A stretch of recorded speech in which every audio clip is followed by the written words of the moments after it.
I wanted to make this live stream because, as a lot of you probably have heard, there is a potential ground invasion for Lebanon by Israel in response to the rockets that were fired by the terror group Hezbollah.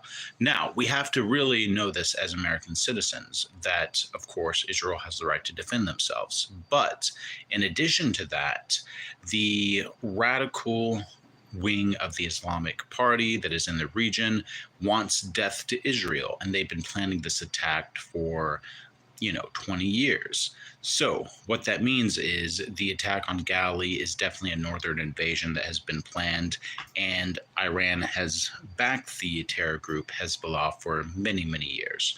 And in consequence, the United States buying oil from Iran is what is funding these attacks. So that's why when Trump gets into office, he has to stop buying oil from our enemies, just like before.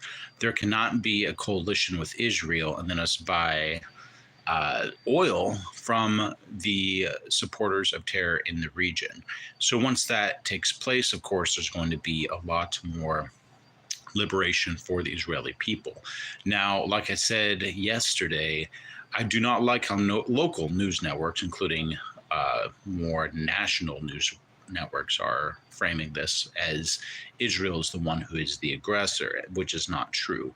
And any civilians that are taken out by these strikes towards Lebanon or a ground invasion of Lebanon, which is apparent, they are casualties of war, yes, but they come by electing groups like Hezbollah to be in their leadership.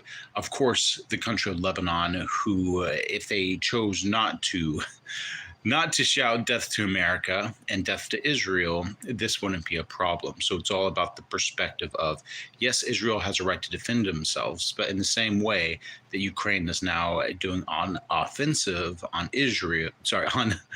on Russia, Kyiv is attacking Russia on their own ground, so does Israel have the right to do that to Hezbollah on their own turf, because that is exactly how warfare has worked ever since the beginning.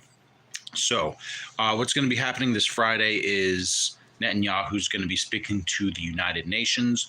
There's also been talks of a warrant out for his arrest by the International Court, which is just, like I said, insane. They have the right to defend themselves.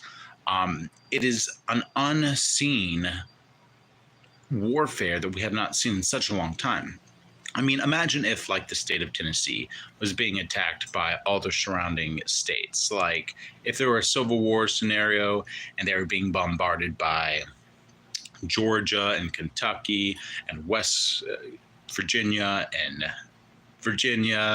and all of the surrounding states, like, it's a total unfair match. So we have to really be aware of that moving forward, that we are talking about American civilians and we are talking about Israeli civilians who have been taken as hostage that are still not released, and it's almost a year since October 7th. And I'm just saying, it's something that you guys have to really be watching out for, that what happens overseas could eventually happen here. So be very careful who you vote for in this election. Always support Israel. And of course, thanks for watching Riot Politics. We will see you on the next one.